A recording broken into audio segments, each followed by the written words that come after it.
Waukee Area Chamber of Commerce is made up of local business organizations and individuals dedicated to promoting growth, prosperity, in our local economy.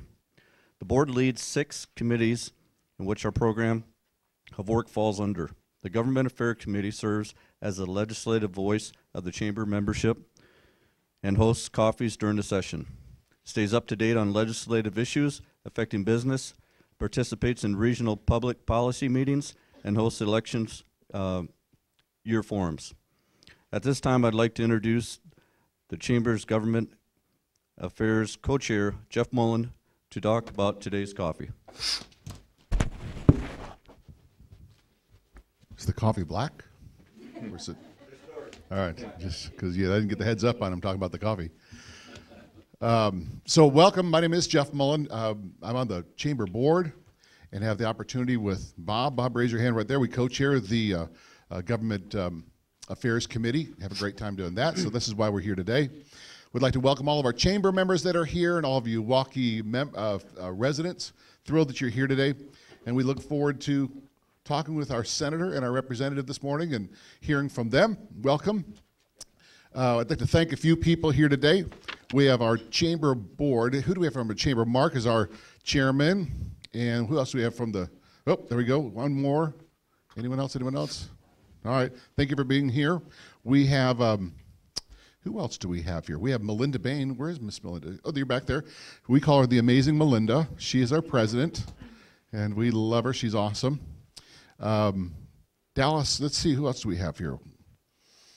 City admin, right? Tim Mormon is right here, our city administrator. Thank you so much for being here, sir. School board member is Lori Lyon. Where is Lori? I just saw you come in. You're right in front of me. Awesome to have you here.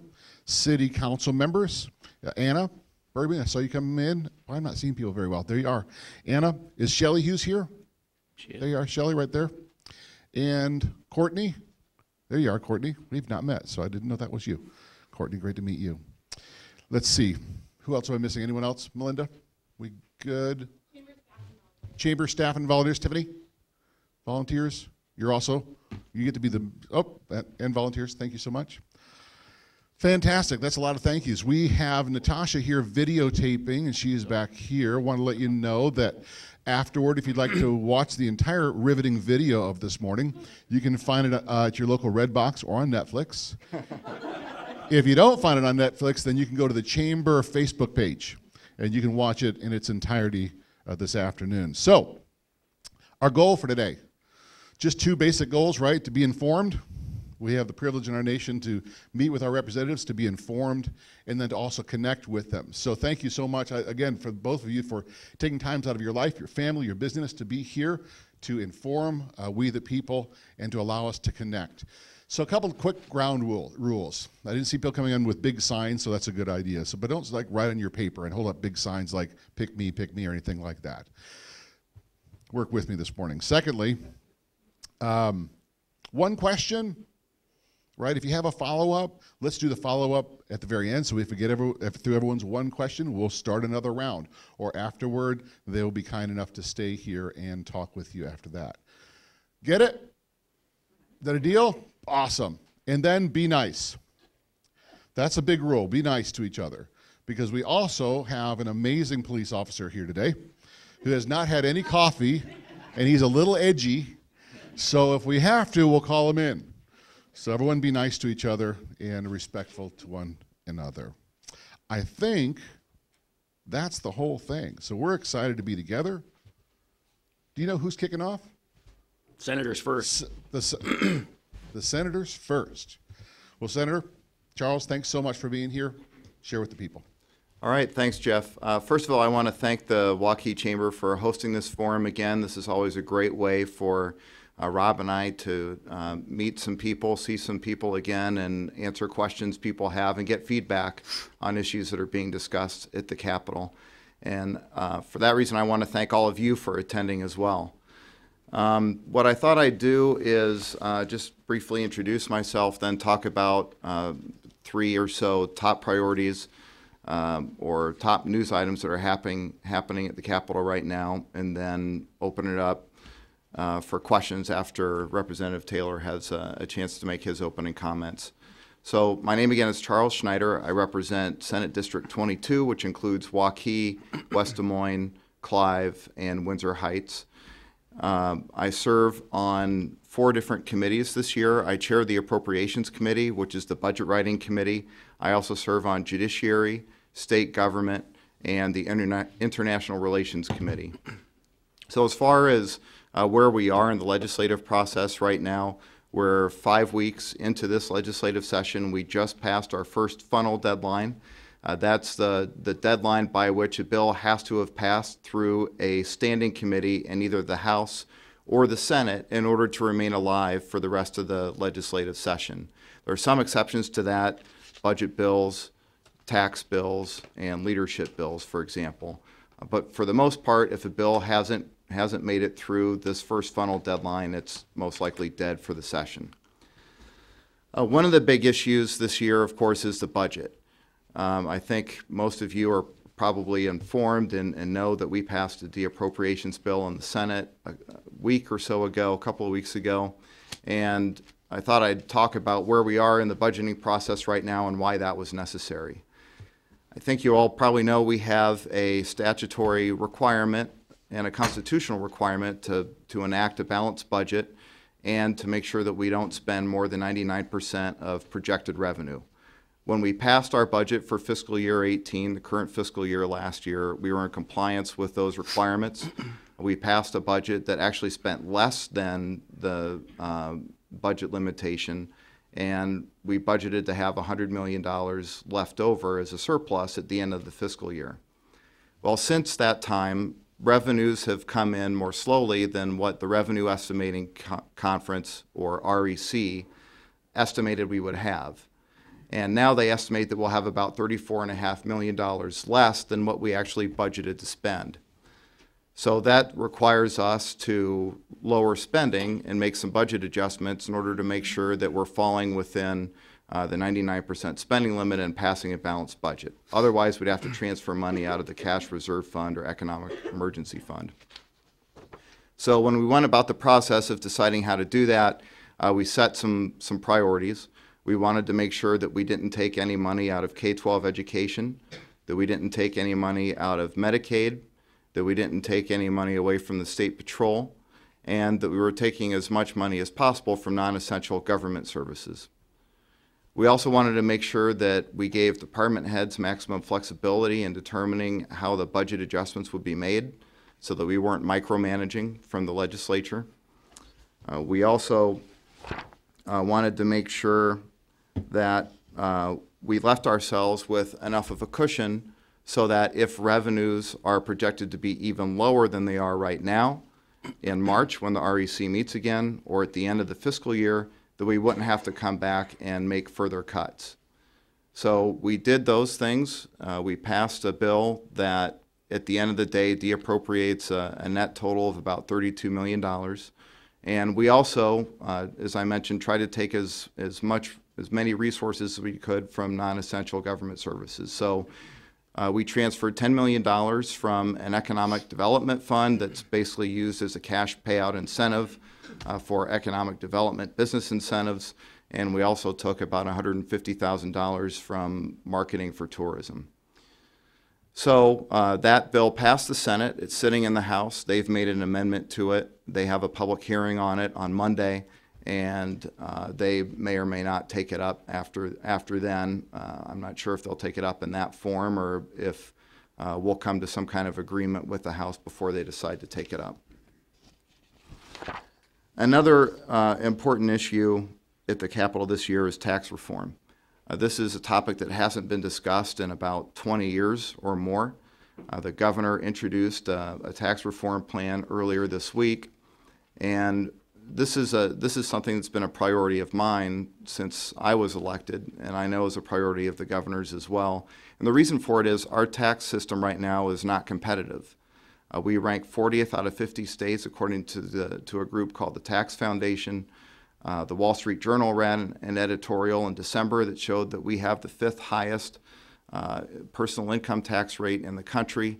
And we need to do better as a state if we want to be competitive and if we want to encourage local businesses to stay here and grow encourage jobs from outside of the state to come here. And Governor Reynolds kicked off discussion of this year by introducing a plan that lowers rates, that gets rid of federal deductibility, that levels the playing field for Main Street businesses across the state by capturing more online sales tax revenue, and that also increases standard deductions. Now, part of this conversation, I believe, needs to be tax incentives and how we can peel back some incentives in order to help offset the cost or the loss of revenue for lowering rates. The governor's proposed having a study committee look at all the tax credits. I don't know when she plans to convene that. I think that's an important conversation. I'm all for doing that sooner rather than later, and hopefully that's something that we can kick off before this legislative session ends. Another important topic is mental health. That's one that I've heard from a lot of people about, especially when I was meeting with people in the interim before this legislative session began. There's a bill that passed through the Senate earlier this week, Senate File 2252, and this bill incorporates a lot of things that I've heard from people that would help address our mental health issue in the state. One of those things is that it removes a cap of publicly funded subacute care facility beds. That's an issue that I believe we need to do much better in. I met with Larry Loss and Mary Neubauer a couple months ago. I think many of you know of their story. They have an adopted son from Bosnia or Croatia who committed suicide. And part of the problem they had when they were trying to find care for him is that they couldn't find a lot of subacute facilities in Iowa to help meet the needs of their son.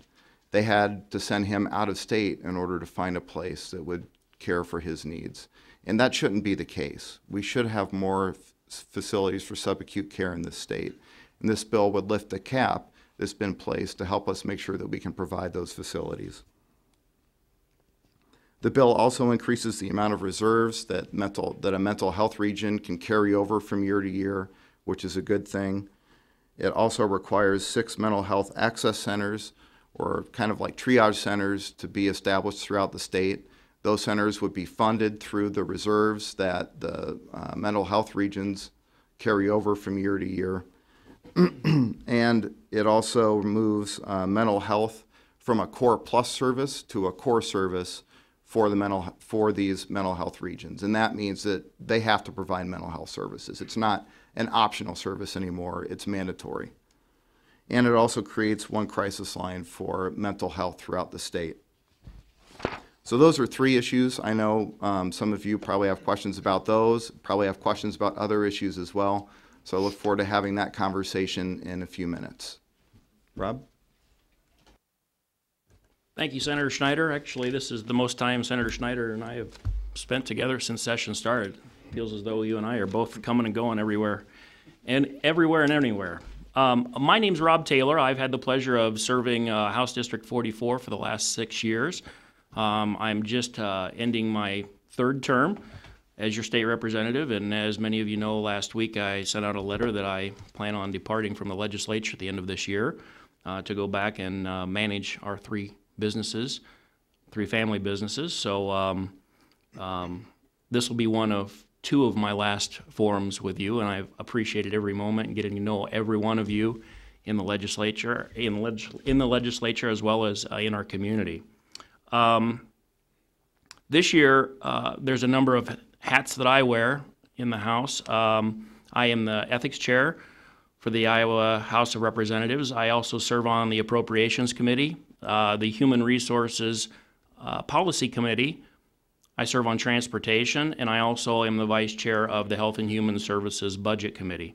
As many of you know, the Health and Human Services arena is very near and dear to my heart for multiple reasons, and one of my top priorities this year is mental health. I've studied the NAMI model a great deal in regards to access centers.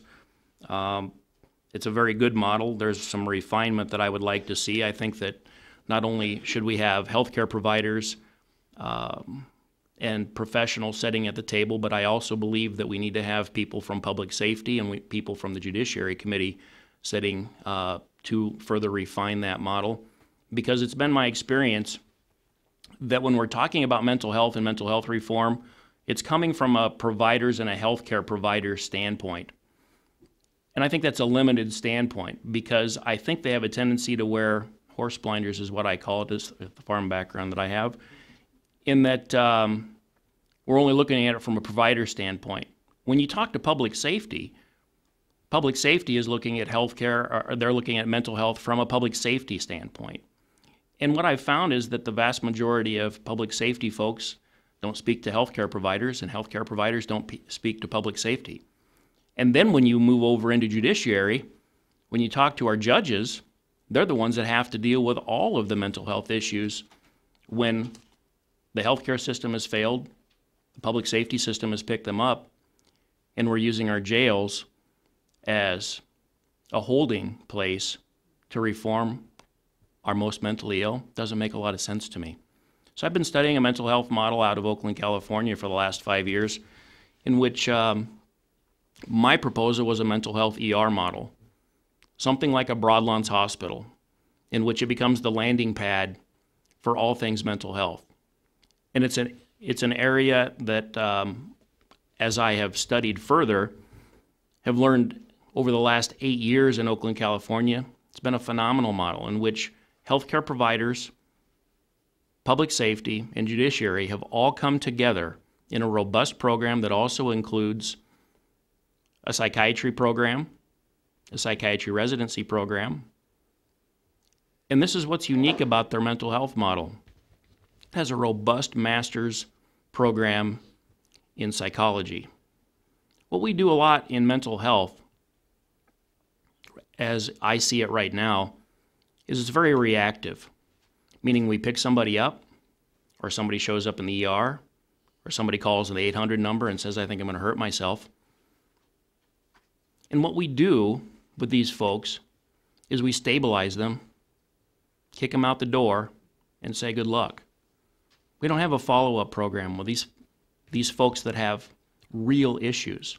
The Oakland, California model has a robust follow-up program, following up patients who many of them are veterans, for 5 to 6 months after they're discharged, making sure that they're stable if they're on a medication, making sure that if they are still dealing with issues, whether it be at home or at work, that there's somebody there for them to talk to. We don't have that model in Iowa. The NAMI model for access centers is not that model. It goes further than where we're at now, but it certainly doesn't go far enough.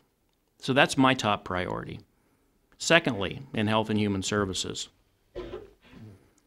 I've been one of the most outspoken Republican critics of the current MCO model.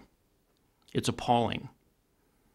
The intention is noble and good, but what we're doing right now in regards to managed care is absolutely appalling and embarrassing.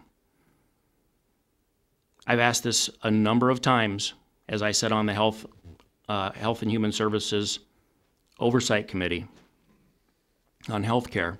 Why the hell does it take a phone call from a legislator before providers get paid the services that they delivered?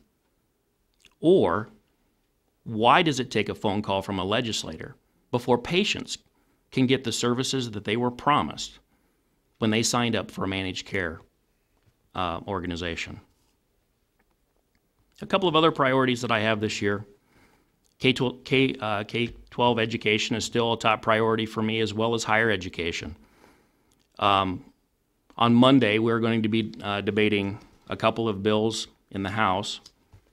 We're going to be dealing with supplemental state aid, which it looks like we're going to set at 1% growth. And I know there's somebody in the audience that has this question: why is it 1%? You're not growing far enough, fast enough. We're not even keeping up with inflation. I understand that. Here's why we're not going to go above 1% in the House. We have very limited resources, as Senator Schneider has pointed out this year. I've had a unique perspective over the last 6 years on what our budget looks like, because I've not only served in the Health and Human Services side of our arena, but I've also, in previous cycles, been on the Education Appropriations Committee. Here's the reality of our budget. 90% of our budget is taken up by three things: state wages and benefits, health and human services, and education. We have cut from every arena in our budget the last several years, except K through 12 education. The House Republicans and myself have fought hard to put a safety fence around our education budget and make sure that we still provide at least a status quo budget or a small percentage of growth so that we can preserve that for the long haul.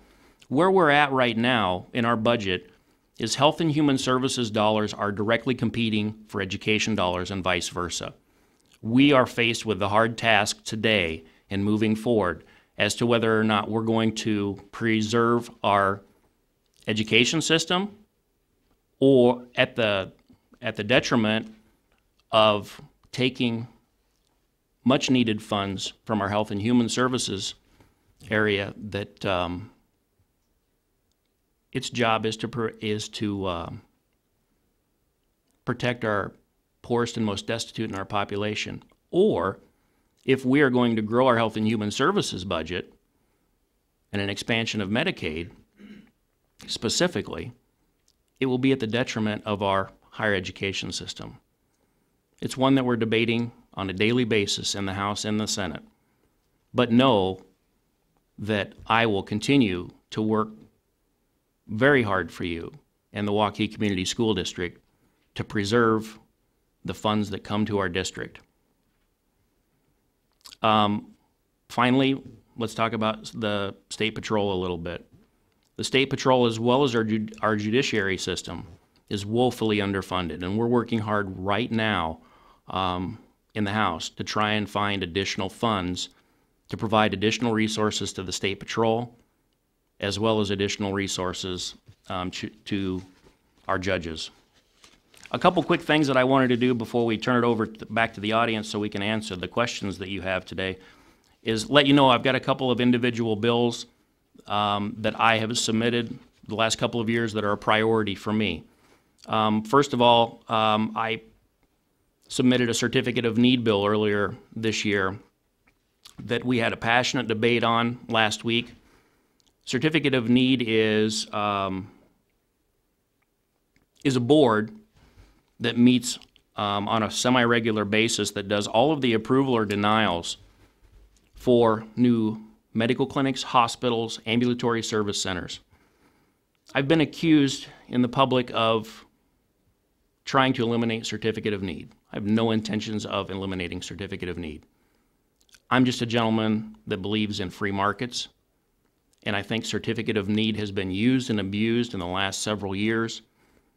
And I will give credit where credit is due. I believe yesterday, I think there's somebody from the Bleeding Heartland here. Is there somebody here from the Bleeding Heartland? Raise your hand. Thanks, Matt. That wrote a pretty scathing article in regards to certificate of need with the potential corruption that's within that board. I missed that, Rob. I'll give it to you after the fact. Okay, I can give it. Thank you. It was about a 4.5-page article, and I will say that it's fairly accurate, and it's why we need to address certificate of need. I can answer any questions on that in a few moments, but it's something that needs to be addressed. We should not use legislation or a board to restrict free markets, and the Certificate of Need Board right now has been accused of that. This article certainly points that out. I just think that it needs to be reviewed and it needs to be updated. I also have a couple of tax bills that are out there. House File 434 is the bill that I submitted a year ago that exempts the individual income tax.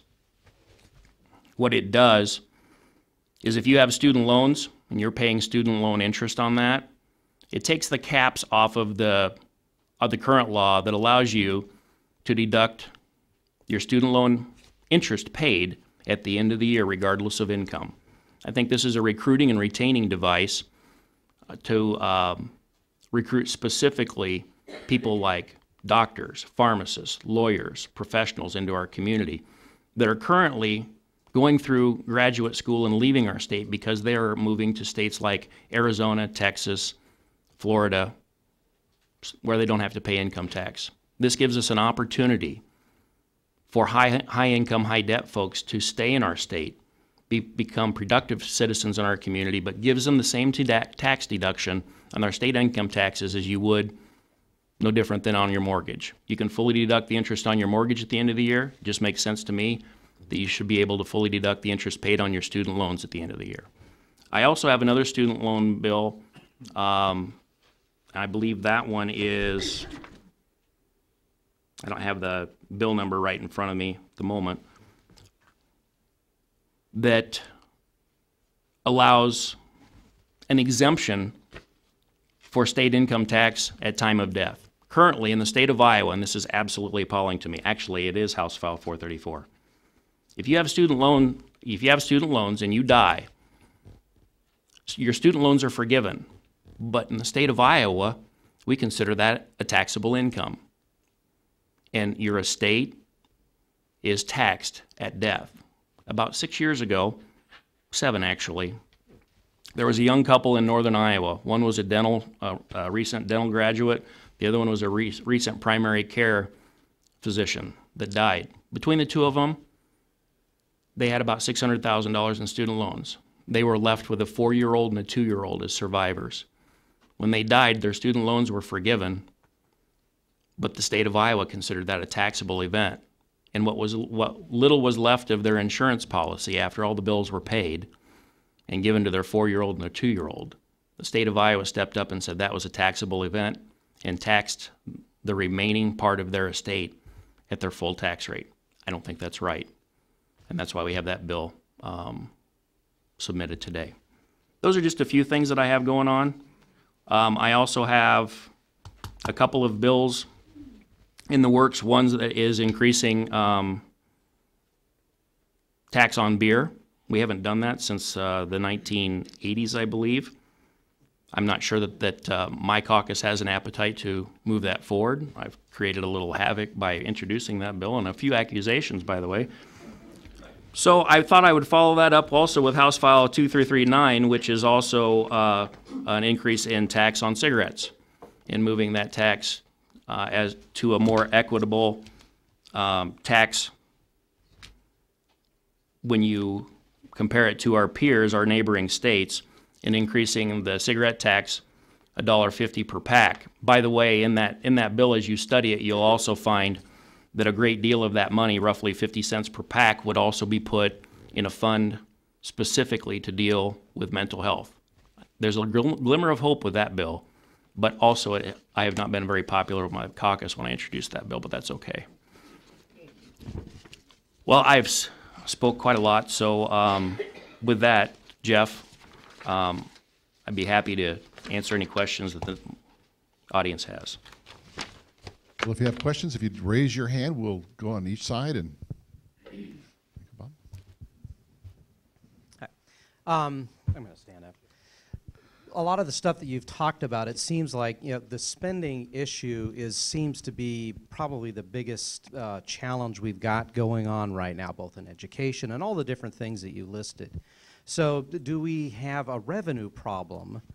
And what are some of the things that the legislature can do to kind of address that revenue problem? I know, Senator Schneider, you've talked about studying the, I guess, the tax breaks, but are there other things that can be done? Yeah, David, thanks for coming. Thanks for the question. I think it's a combination of things. And you can get political spin on either side of the aisle as to what the truth is behind the reason for why we are where we are. What I like to do is look at there's a report by Moody's that came out a few months ago. That's a credit rating agency. It's not a political organization. And they identified a few factors as to why revenues are growing more slowly than they have in the past and why Iowa's in the current situation that it is. One reason is the fact that the ag economy is slowing down. That's evident in the price of a bushel of corn and beans. When you look at that on the ticker and the register, or in the Wall Street Journal every day. That's resulted in less farm income. Another reason Moody's cited is the fact that a lot of people were holding off on realizing capital gains last year in hopes of seeing some kind of tax reform this year that would lower the capital gains rate. Another reason Moody's pointed to is the fact that Iowa had, at the end of fiscal year 13, almost a $1 billion budget surplus, and it enacted a few programs that resulted in spending increasing more than revenue was coming in. And those programs would include the Teacher Leadership Compensation Program, the property tax backfill that was paid to local governments, and that has ramped up spending more quickly than revenue has been coming in. So when those revenue estimates have been off over the last few years and the state has ended up spending more than what came into the tax coffers, the state was able to draw down that $1 billion revenue surplus to cover up those shortfalls. Last year was the first year was the year that we finally burned that surplus, and the spending problem that we had became evident and has continued to plague us today. So it's a combination of factors. I think that Moody's report is really the best indicator of the reality of the situation, to take the politics out of it and present us with where we are.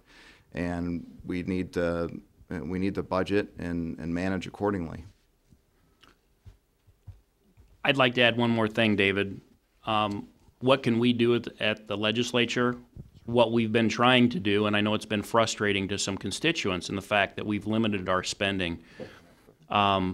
Education is a perfect example where we're setting SSA at 1%. We know that you need at least 1.8% just to keep up with inflation. But the reality of the situation is, if we don't limit our spending in those arenas, specifically health and human services and education, you end up in a runaway situation in which at some point in time, another governor down the road is going to be faced with what Governor Culver was faced many years ago, and we end up with a 10% across-the-board cut on everything. That's devastating. And that's, at least since I've been in the legislature on the House side, we have always done our very, very best to be very conservative about preserving our resources and trying to put any additional monies away into rainy days funds for the future, which is what we're faced with today. So I know it's frustrating for constituents, it's frustrating for educators, and it's frustrating for school districts specifically when they see that we have a surplus at the end of the year, and why can't we tap into that ending balance? This year is a perfect example as to why we need to preserve the resources we have for rainy day funds in the future, so that when we do have a shortfall, that we can access those funds and provide a stable foundation for now and into the future, so that you don't have to have these huge cuts. I've got a question back here. First of all, thanks for both of you for being here this morning. Rob, thanks for your service. I think, just a side note, I think anybody who's seen Rob grow into his job, he's done a great job. Whether you agree with him or disagree with him, he obviously has done his homework, so appreciate it. Two questions. You're pretty passionate about managed services, the Medicaid issue and that. What's your proposed solution to that? I've seen Director Foxhoven talk twice in the past month. He doesn't seem to have the same opinion as possibly what we read in the paper. So I'd like your opinion on what the solution is to that. Secondly, do you see issues or bills that both the Democrats and the Republicans can come to a consensus on, that actually have a chance to move forward this year? Thanks. Thanks for your questions, and thanks for your comment too. To your first part on proposed solutions on the MCOs, actually, Governor Reynolds moving in the direction of hiring Director Foxhoven, that was a huge step and a good step. I have faith in Director Foxhoven. He's accessible, he's open-minded, he listens. We've also hired a new Medicaid director who is a retired Air Force colonel, if that tells you anything about him. Mike Randall, who I will tell you, he and I rolled in the dirt about the first 2 weeks that he took his new job because he kept blaming some issues on decisions made before he was here, and he kept playing the new guy card, and I said, I'm not going to tolerate the new guy card. You knew exactly what the hell you were getting into when you took this job. So with Director Foxhoven and Director Randall at the helm, I've already seen huge pushback to the MCOs, specifically United Healthcare, in making them accountable, making sure that they're paying providers, and making sure that if there's a complaint that comes to the surface on a patient that isn't getting the services that were promised, they're getting directly involved. That's a change from the previous individuals that were in that role. So some of the solutions to the MCOs is having different leadership. We also have a different governor. I will tell you I was a little disappointed in the governor when on her State of the State speech she said that mistakes were made, there was issues that were obvious that needed to be fixed, one of which was the Milliman estimate that was way off. Milliman has since been fired, and another organization has come in to try and set rates to be more competitive. What I see as the proposed solution, if we're going to continue down the road of a managed care model, is we need more players in the market. Right now, we have United Healthcare and Amerigroup. Those are the only two players. We need more. When you study the other 37 states that have managed care in one way, shape, or form, they have more insurance companies competing in the market. And I'm a free market guy. I think that the more competition that is in that market, the more choice for the patients.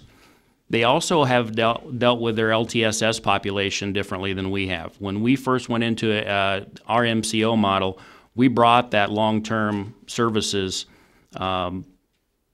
population in to our managed care model. These are usually our highest cost patients that have our most complicated patients. But believe it or not, they're some of our most stable patients, and they also have the most predictable costs. My proposal to the governor's office was to do a carve-out of the LTSS population and let the department manage them, rather than having an MCO manage the LTSS population. Because when it comes to that particular population, all the efficiencies have already been put in place. There's really no additional efficiencies in that population. And to Director Foxhoven's credit, when he first testified in front of our Health Oversight Committee meeting, he agreed there's no additional efficiencies that we could find in the LTSS population. Imagine a quadriplegic patient that's been on Medicaid for 10 or 15 years, has always been through the old Magellan system. All those efficiencies have already been realized. There's nothing that an MCO can do to bring additional efficiencies to that. So that's a recommendation that I've had to them. Where I was disappointed in the governor is in her State of the State speech when she said there was problems, there was issues, we're addressing them. She has addressed them in regards to staff. But when she proposed an additional $10 million cut to Medicaid, 20 minutes after she made that State of the State speech, I have to tell you I was disappointed. And I voiced my opinion on that. On the House side, we have looked at that. We do not agree on that $10 million cut to Medicaid, and we're fighting tooth and nail to try and make sure that we preserve the funds that are currently going to Medicaid. What was the second part of your? Do you see one or two issues or bills that you see genuine consensus? Absolutely. Here's the thing, Chris. This was the biggest thing that surprised me when I first stepped up in the House. About 90% of the time, I can't speak for the Senate, but in the House, once bills hit the floor, we have a 90% consensus. We're voting in a bipartisan way, overwhelmingly, 90-10 maybe at the most. It's that 10% of the time, things like managed care, the social issues that I'm sure somebody in here is going to ask questions on today. those are the things where the media pops up and makes us look like kindergartners down there. I don't think we're kindergartners. I think we act more like third graders down there sometimes. But those are the issues that usually the media picks up on. It looks like that we don't get along. That's not true. We do. 90% of the time, we've got Democrats and Republicans that are working together in a bipartisan fashion for the people of Iowa. That's what inspires me. And this is where my plug is, being that I'm on my way out. I busted my tail the last 6 years to make sure that while I'm a Republican, that I've listened to the Democrats. David Leonard up here, you and I have had coffee more than once. Matt, you and I, we've rolled in the dirt in the rotunda a number of times, but at the end of the day, there's a few things that we've agreed upon. And it's my hope that whoever it is that this district picks as your next representative, whether it be Republican or Democrat, it's essentially important to where we're at and where we're going in the future, that regardless if you're a Republican or a Democrat, that you sit down and you listen to the other side with an open mind, an open heart, and understand that the Republicans don't have all the answers, nor do the Democrats. We've got to work together for the people.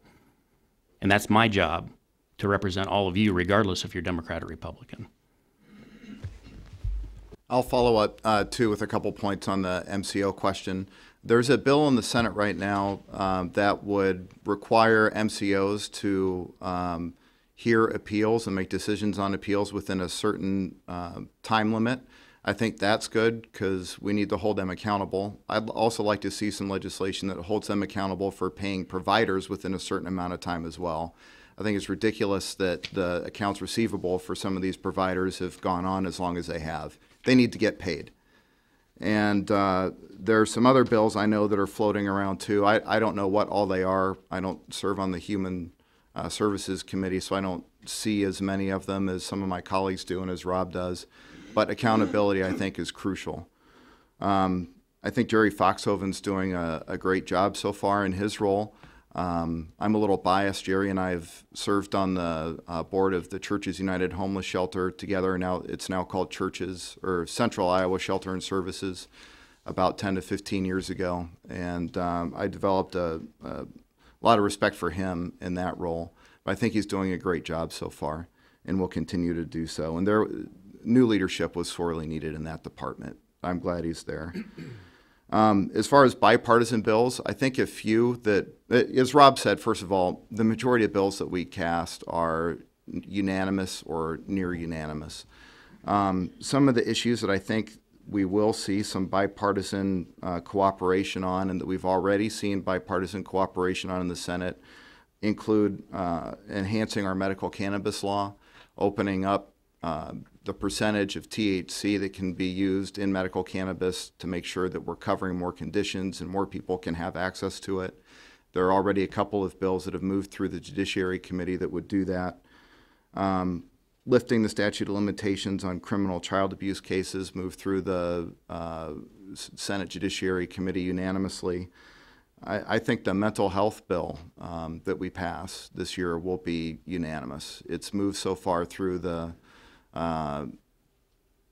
Human Services Committee unanimously, I believe. So there are a few issues that I think you'll see bipartisan consensus on.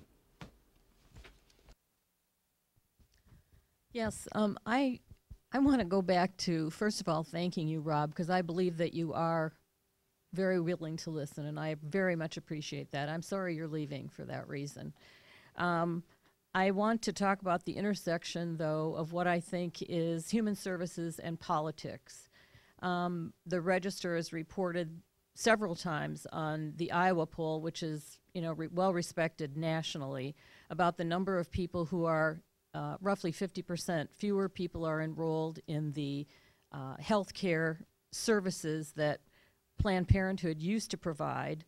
And in the vote that took place last year, there was a federal match of roughly 300 million, or excuse me, 3 million, I think 2 something, that was not available after the vote in Iowa. And so fewer people, fewer providers, and this goes along with your mental health issue too, I think, in that Iowa doesn't have a lot of mental health providers that are just clamoring to come here.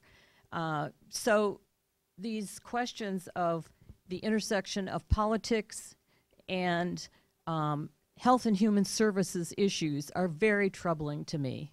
And I'm hoping that maybe the people can be the focus rather than the far right Bob Vanderplaat's wing that seems to control votes on these issues in both the House and the Senate. Thank you. Yeah. The issue isn't necessarily the far right, because we also have a far left as well. And just to talk from a 30,000 foot perspective on politics, injecting in things like human services, I agree in your analysis on a Planned Parenthood issue, but you also have to realize that we're also fighting that at the federal level as well. And we are, whether we realize it or not, especially on health and human services, beholden to what the federal government says we should or should not do. But here's the sad part in politics today. While the Republicans are being accused of moving further to the right, the Democrats, and I know this being my entire family and extended family are Democrats, are also moving further and further to the left. This is where the people get left out, because the vast majority of the constituents that I represent here, they're not far left or far right people. They're centrists. They may be right of center or left of center. They're what we call the M word, moderates. For whatever reason, that has become a dirty word in politics, and I don't understand why. Also, a couple of dirty words are consensus and compromise. Listen, I come from business background. If you don't know how, when you're negotiating a deal, if you don't know how to compromise and build consensus, you're not a good deal maker. In politics today, those two words are bad words whether you're Democrat or Republican. If you compromise, that's a position of weakness in politics. It's a position of strength in business. And I don't understand why we've got to where we're at today. Other than I know this, Republicans have moved further to the right, Democrats have moved further to the left. We rarely talk to one another because it's a view and it's a position that if you're talking to the other, that you're colluding with the enemy and that you can't compromise. That's wrong. That's why we're where we're at today. And that's what you all need to make sure that you change in the future, is that you're finding people that will sit down to the table, listen with an open mind and heart, compromise, and build consensus for a greater purpose than your own party.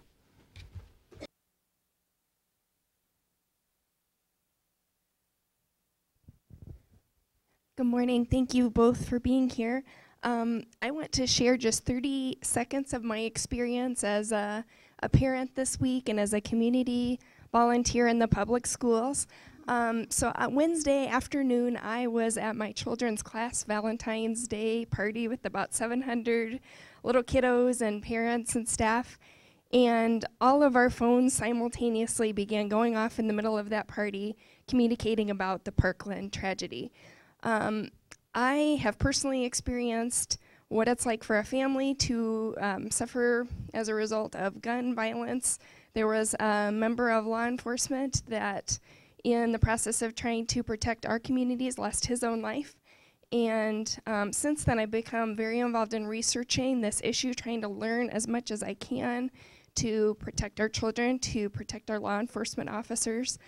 I feel we not only need to retain current laws that have been proven to keep our community safer, but also be thinking about ways to innovate, to reach out to at-risk children, for example, to be listening to the law enforcement voices that are telling us what it is that would make their jobs safer. So my question really is for Senator Schneider. Do you support maintaining the current system of background checks and permits in our system, which would prevent people with dangerous histories, domestic abusers, folks like that, from obtaining a concealed handgun and being able to carry that in public? And thank you. Thank you for sharing your story. I do believe in background checks. I think they're critically important, especially as much as mental health has played into the tragedies that we've seen at Parkland and Las Vegas and other places around the country. So I do believe those are critically important. The permit process is going to be in place. The House and the governor's office aren't going to consider, and neither will we, any legislation this year that would back away from the permitting process that we have in place this year. You got it? I want to thank you both for the good work you guys have done last year and this year. Thank you guys for coming and hanging out with us on a Saturday morning. And then also thank you for a recent study showed that over the last 10 years, Iowa's increased public school funding the fourth most out of the entire country. So thank you guys for that. My question's on tax reform. Could you both just briefly talk about going further why we need tax reform, and then maybe what good tax reform looks like on the House side and on the Senate side?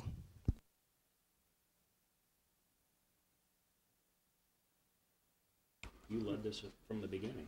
Well, to get to the first part of your question, Tyler, and thanks for coming.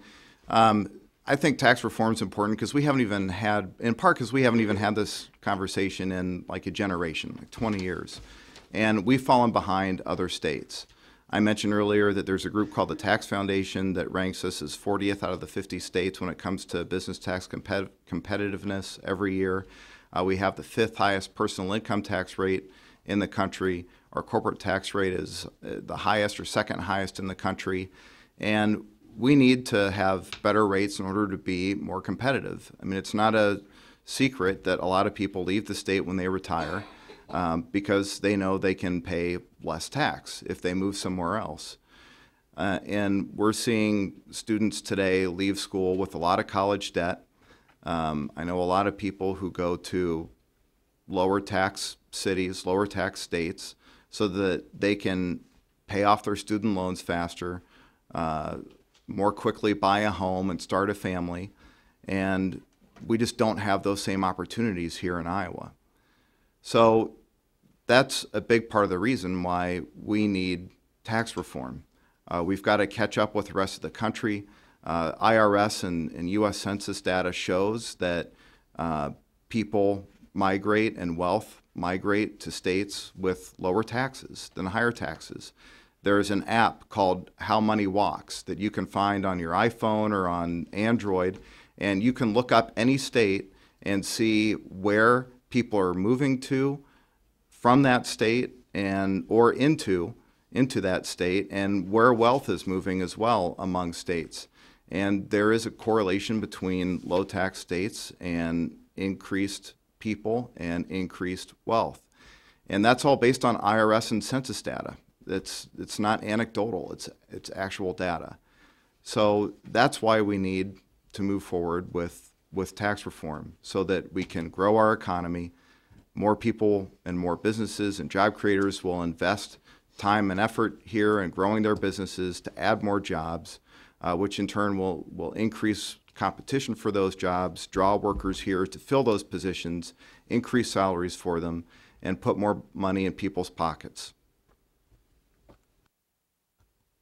I agree with Senator Schneider, but to give you an idea of the last time that we have addressed tax reform as a state with any substance is 1997. And if you think 1997, Steve Jobs had just returned from Apple. The iPhone wasn't even out yet. Hayden Fry was at University of Iowa. Titanic was the #1 movie. And Seinfeld began its last season. So I think it's time. I think it's time to have this conversation. For those of you that are in the audience that haven't raised this question yet, I'll just say what you're thinking. What about tax credits? Tax credits are one of those conversations with tax reform that we need to have. And just to remind you that last year it was the House Republicans, and specifically Pat Grassley and my Appropriations Committee, that came out and said we need to review all tax credits in the state of Iowa and see which ones are working and which ones are not or need to be addressed or reduced. And we're still actively doing that. So the great thing about this year with the governor's lead on tax reform has been a robust conversation that looks a little bit different in the House than it does in the Senate. But by the end of this session, I'm certain that we're going to have a robust tax reform plan that will also include modifying, changing, or maybe even eliminating some of the tax credits that are out there currently. And I forgot the second part of your question. What will the reform look like? I mentioned earlier the governor released her plan. The Senate will release a plan next week or soon thereafter, within the next week or two. And like the governor's plan, we'll see lower rates, and we'll also modernize our sales tax to the extent that we can to level the playing field for Main Street businesses, so that we're capturing more online sales tax revenue that we could again use to offset lower income tax rates. Getting rid of federal deductibility, that's something that's in the governor's plan. That's something that we're looking at too in the Senate, and that I think you can expect to see in our plan as well. And the fact that we have federal deductibility now actually will help us to lower our rates and phase out the federal deductibility, because the way federal deductibility works is that you can deduct from your Iowa income the amount of federal tax that you pay. So it benefits Iowa. The federal tax bill benefits Iowa right now because people will be paying less federal income tax, so they'll be deducting less from their Iowa income, so they'll be paying more income tax to the state of Iowa. So that additional revenue boost will help us to draw down rates and effectively pay for the phase out of federal deductibility over a period of years. And what we would also do is put some kind of triggers into our bill as well, so that if revenue grows by a certain percentage, then everything above that would go into helping to drive down rates further. And we'll also look at tax credits too. I don't know how much of that will get done this year, though, because of the governor's plan to have a task force look at all of the tax credits that we have in the state. Hi. Just a quick question on Medicaid. As far as my son has been on the front page of the Des Moines Register, basically suing the state of Iowa because he cannot get care, although he's handicapped with cerebral palsy, and they needed a doctor to come in and diagnose him for, being handicapped. And basically they've settled, but I mean, I don't know where it's privatized or whether it's, where do you stand on that? I mean, that's just our money going down the drain. Do you mind telling us your name? Amy. Okay. Well, first of all, I know Rob and I would be happy to talk to you about your son's case and help out to the extent that we can. I've done that for other constituents. I'm doing that for one now who's having trouble getting a transportation waiver for his son so that he can go to work every day. It's frustrating, and it's not right that people are still having issues with the transition that they are today. We've talked already about holding MCOs accountable to make sure that they're fulfilling the promises that they've contractually obligated themselves to do. It's getting better, but it's not perfect yet. And we need to make sure that they are legally bound, even more so, to follow the contractual promises they've already made. I'm committed to putting as much resources as necessary to make sure that it works and it works better, and that we're not dealing with these same issues next year or the year after or the year after that. We deal with it every day. You do, and for that I'm very thankful and hopeful, and I'm also sorry. The only thing that we can do is when individual cases like yours come up, that's why my cell phone is published, and I have people calling me on a daily basis and saying, hey, I need some help. The interesting thing is generally once you get to the level of whether it be good or bad, where you get a legislator involved, suddenly a lot of these issues go away, which is incredibly frustrating for me, being that I've got about, 8,372 emails as of this week, and I cleared out about 4,000 of them at the first of the week. That part of it is not right. It should not have to reach the level of a legislator or the governor's office for your individual case to be heard and seen. But more fundamentally, I would argue this. You probably had a very similar problem and issue prior to moving to managed care. No. Okay, tell me more. No, and not until we did managed care. They actually gave him services for a year without paying for it. Do you mind if I ask who your managed care organization was? Well, it's under my son's name. But Okay. Home health care. Okay. And do you have a case manager? Yes. Same case manager? Or have you been? Are you on your fourth or fifth case manager, like the vast majority of the people is that I'm talking to? Maybe the second. Okay. All righty. Well, what we should do is this: by at the end of our forum, if we can connect and we can get your specific information, I will pledge to you that I will personally get involved. It shouldn't be that way, but it appears to work right now. We'll both work on that. Yeah. The other issue that we have, though, more fundamentally, and most people don't know this, is that good, bad, or otherwise, Iowa is 51st in the nation in reimbursement rate on Medicaid. So here's the thing. The amount of providers out there, doctors. That's by the federal government, right? Yeah, and that's federal government guidelines. So you might want to place a phone call to Senator Grassley's office at some point in time and maybe help me out on that one a little bit. Because the issue is it becomes a fundamental issue clear back to the provider level. And what you've got hospitals, clinics, and doctors that would like to take more Medicaid patients on. But the thing is if they take too many of them on, you actually go backwards and you can't pay your own bills.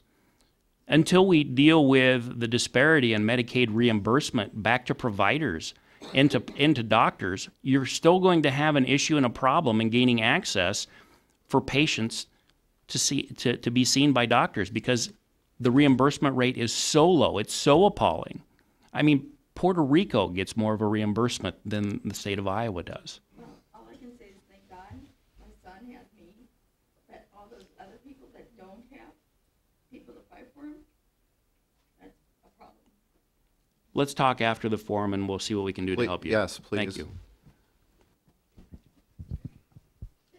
Hi there. My name's Amanda Acton, and I want to revisit some of the things you said regarding the defunding of Planned Parenthood through the IFPN, and also some of when you talk about the wishes of Iowans. 70% of Iowans want Planned Parenthood to receive funding. So when we talk about compromise and representing your constituents, I think you need to consider that. I'd also like to point out that both of you voted for legislation last year that would strip the right of a pregnant person to make decisions about her pregnancy.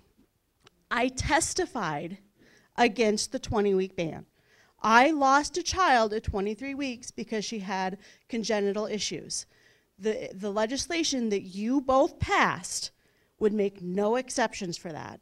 And now Senator Schneider, you voted with the extreme right Republicans with SSB 3143 to advance to the floor, a bill that the U of I has said would strip their ability to provide residency training for OBGYN, which would put Iowa's already one of the worst states in the nation, in the bottom 10, I believe, in access to OBGYNs.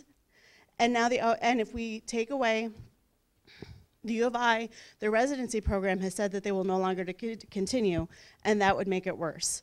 Second of all, if this bill advances, the ACLU has told you it is unconstitutional, which means that the bill would advance probably all the way to the Supreme Court, costing Iowans thousands, and possibly putting us back before Roe, where we're talking about back alley abortions.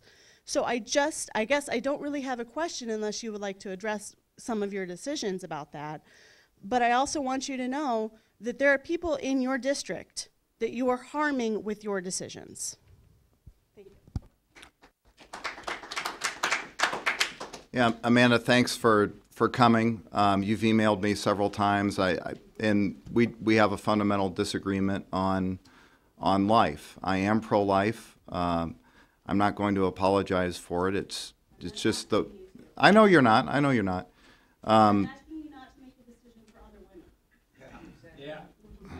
Well, there are a lot of unborn children who aren't able to make a decision either. We have a fundamental disagreement, Amanda. I respect your opinion. There are certain issues we won't agree on. As far as the most recent bill that we voted on this year, I would like to see a better plan for making sure that the University of Iowa can continue its OBGYN residency program.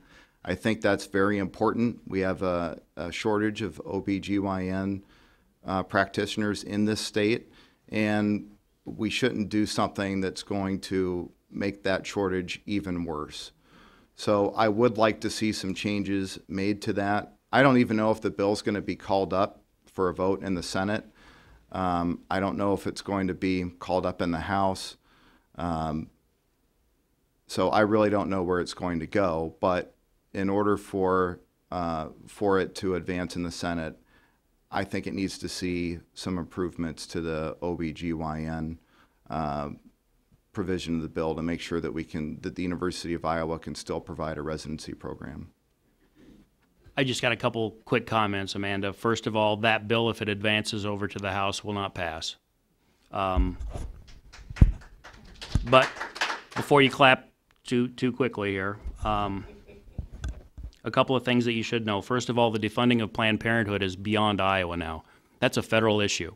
And it's one, let me finish. We let you finish. So it's one that you're going to have to reach out to your federal delegation to deal with.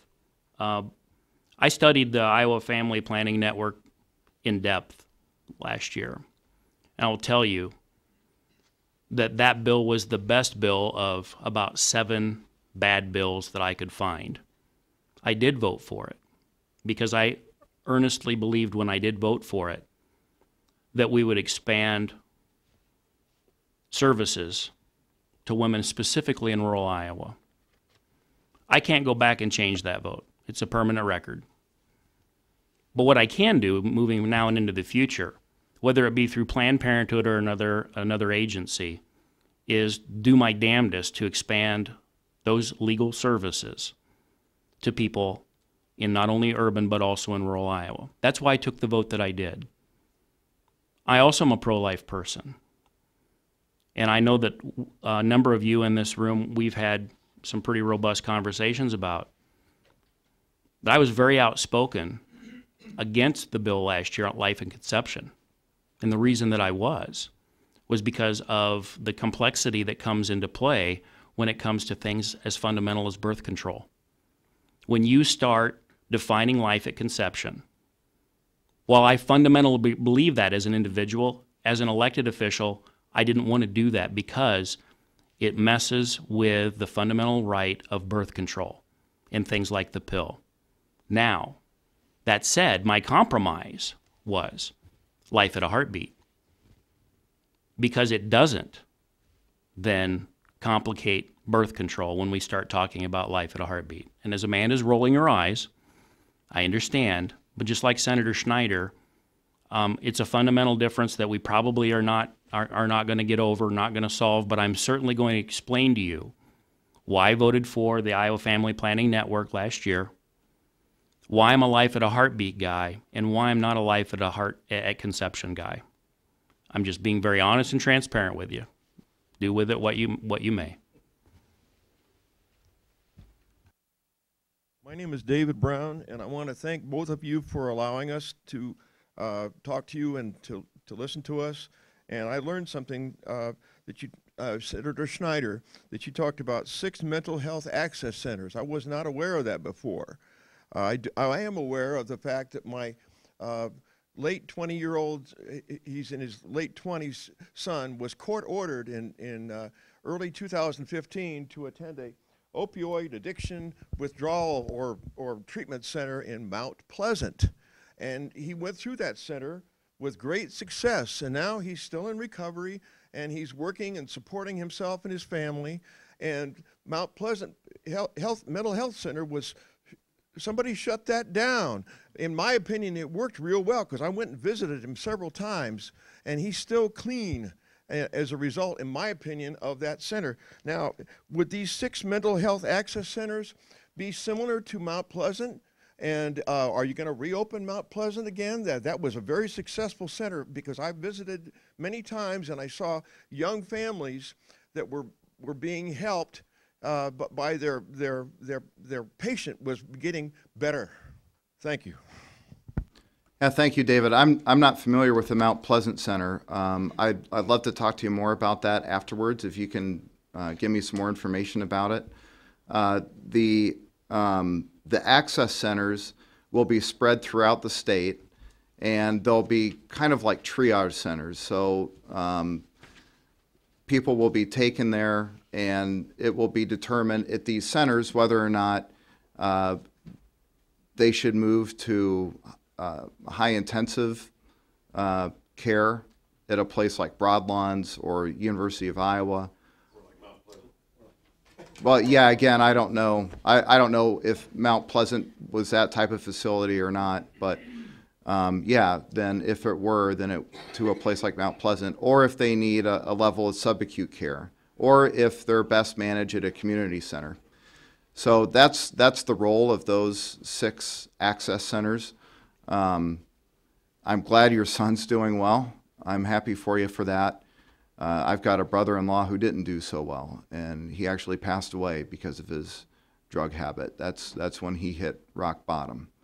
So I'm glad your son's doing well. I'd like to make sure that anyone else who's in a similar situation will share his fate and not the fate of my son-in-law. So please do come up and talk to me after this is over, so you can enlighten me a little bit more about what Mount Pleasant was and why it shut down in the first place. David, I'm very familiar with the Mount Pleasant facility, and it was a wonderful facility, but, and I know the individual that fought to keep it open, and I locked arm in arm with him to try and do that, and that was Representative Dave Heaton. That's his district. A huge advocate for mental health reform, and special needs. And I serve as his co-chair in the Health and Human Services Budget Committee. It was one of the MHIs that were shut down. Here's the good news. Dave Heaton is still there. He's still fighting for these facilities to be reopened. That particular facility, one of the reasons why it was closed was because it had a lot of structural issues. Would you not agree? I'm not an engineer. All I know is that the staff were doing an excellent They were. job. And that's, there was no structural problem with the staff. there isn't. But I do know that we just passed out of the Health and Human Services Policy Committee a very robust opioid bill. And we also passed out a pretty robust program on mental health. And it's Dave Heaton and myself's job to bring those two together. And I would foresee these access centers will be an answer to that. And they'll actually be focused mostly around critical access hospitals, which there is one in Mount Pleasant, that would serve as a landing pad for all things mental health. So what I would invite you to do is connect with myself and Senator Schneider on a regular basis, and I hope to be able to report to you in April that both of these bills have come through the House, the Senate. They went to the governor, they've been signed, and we will have a plan for opioid addiction and mental health in the state of Iowa moving forward. That's my hope. Save some more lives. Absolutely. Good morning. Thanks for sharing Saturday morning. I'm Ron Marr, old-time lobbyist from back in the 90s. I hope when you address tax reform, you actually look at the structural changes in Iowa. Let's move from an ag-dominated population to an urban-dominated population. back in the 90s, in the mid-90s to late 90s, there used to be a saying in the legislature, and I don't know how true it was, and it supposedly came from Iowa State economists, that about 80% of the tax dollars in Iowa came from Des Moines, Cedar Rapids, Iowa City, Davenport, Dubuque, Sioux City, and they got about 20% back. I don't know how true that is, but I think when you take a look, deep delve into the tax, you got to look how Iowa's changed, and you only have about 70,000 farm families. North Winneshiek School District, you pay $1,000 a student to transport them. We need to figure out why those people aren't paying their own way, and I know there's an equality problem in that and everything else. Last thing, what's the status of the Equifax credit reporting freeze, where legislation's proposed that we don't have to pay to lock our credit report that they've allowed to be hacked? So thanks for your help. Yeah, Ron, thank you. As far as, so the Equifax bill, there's a bill that's moved through the Senate or through a Senate committee that would require, or it would prohibit credit reporting agencies, or any company really, from charging a fee for a credit freeze. A lot of states have moved in that direction, and one of the big frustrations a lot of people expressed to me who were impacted by the Equifax breach is that they had to pay to put a freeze on their credit history. And that just makes no sense to me, and it's frustrating because they're the ones whose negligence led to the breach. So why should consumers have to pay a fee to that very same company in order to freeze our credit history? That bill is moving through the Senate.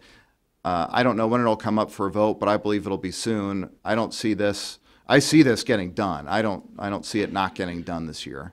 I don't know if there's a companion bill in the House. I suspect there probably is, but that one I believe will definitely get done. And you mentioned transportation costs as well. That's something that we've looked at, especially when it comes to education. Different school districts have different costs for transporting students to and from school, and a bill in the Senate would equalize those costs for different school districts across the state.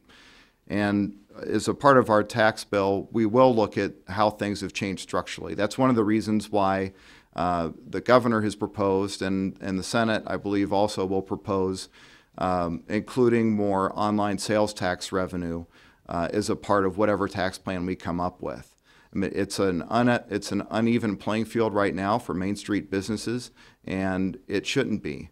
I think the Supreme Court's probably going to change that as well when it hears the case, the South Dakota case that is in front of it now too. Ron, on the transportation equity side of it, we just passed a bill out of the House that deals with transportation inequity, specifically for rural communities, where we took about $11 million and spread that out on I think it's the top 130 school districts that have a real transportation inequity. The unfortunate part in our area in Waukee is we won't receive a dime of that for transportation inequity, unfortunately. So I'm hopeful that there'll be some sort of a blend between the House version and the Senate version that comes together, that I'm hopeful that we can try and find somewhere some dollars for that transportation in Waukee as well. But the House version does not do that currently.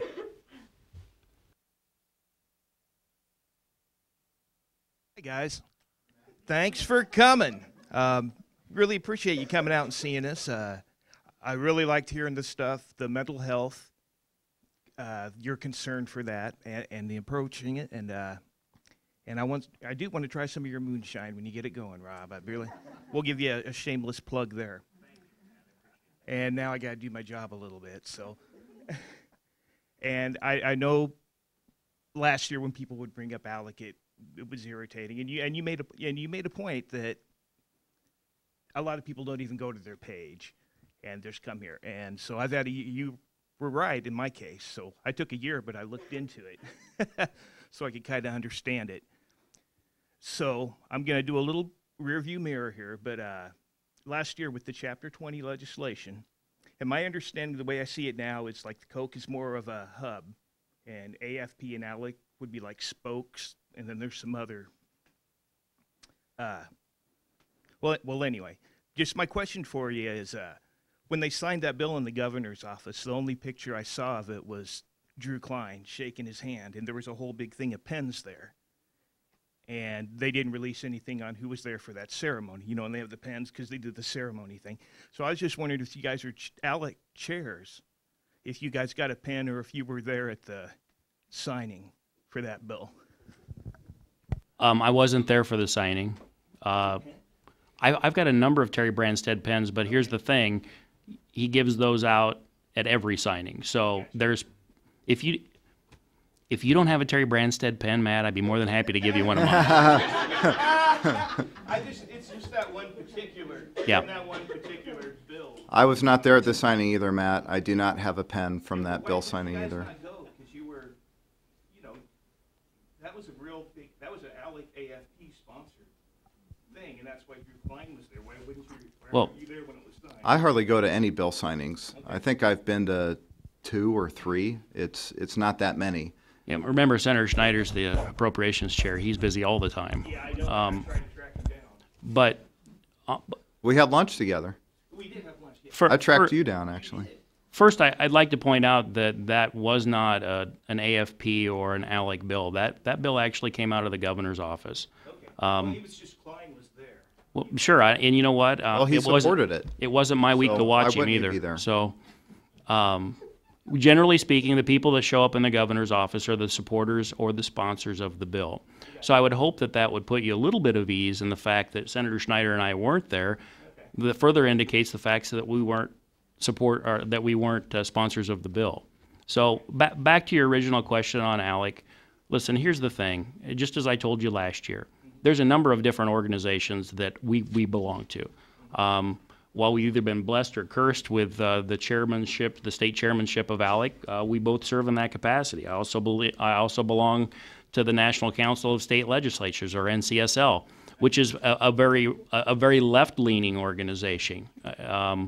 That, by the way, they have model legislation that's generally accrued from legislation from other states, no different than ALEC. It's just model legislation that we can look at as a resource on helping us look at ideas and how best to move them forward.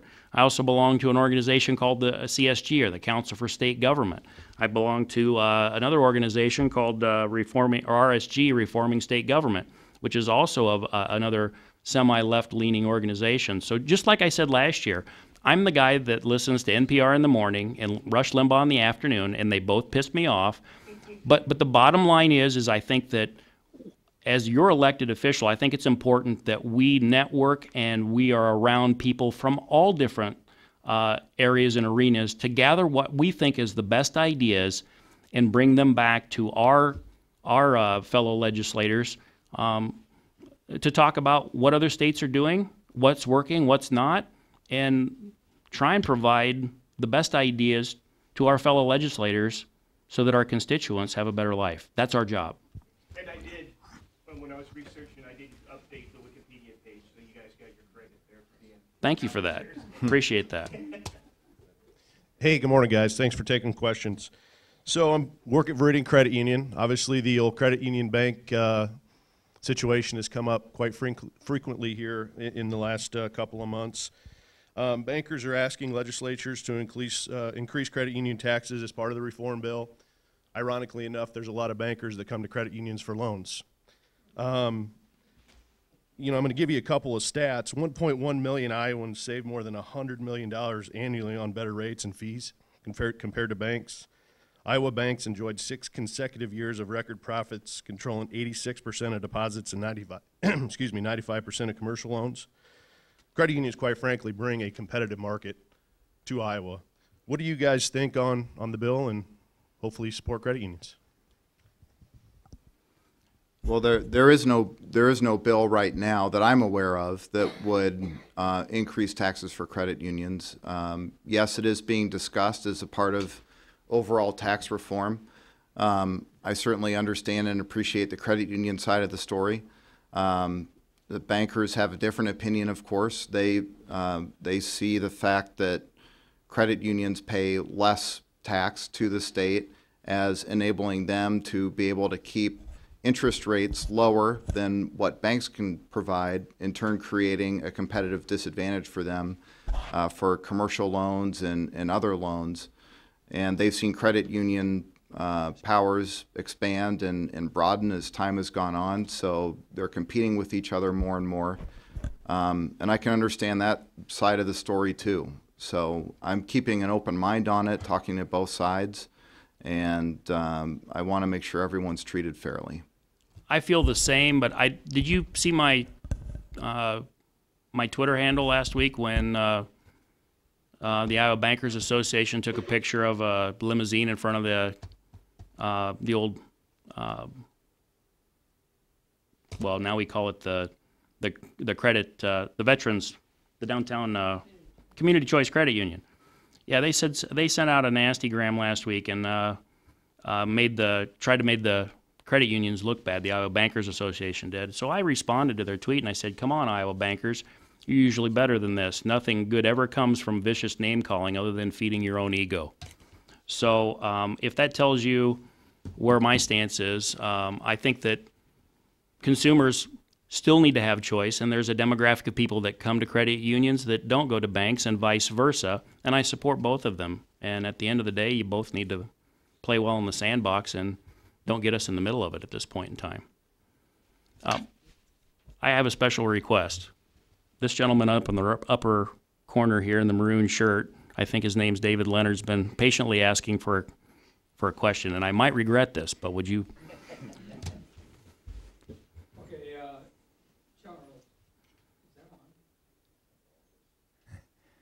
Charles, Kansas has cut taxes and cut taxes, just as apparently the legislature and, or at least the governor and the Republicans want to do here. I'm not aware that people have flocked to Kansas because it's become such a great state with low taxes. In fact, it became such a basket case that even the Republicans woke up and realized that they had to get more revenue and started raising taxes again, as I understand it. How do you know we're not going to go the Kansas route? Kansas did some stupid things.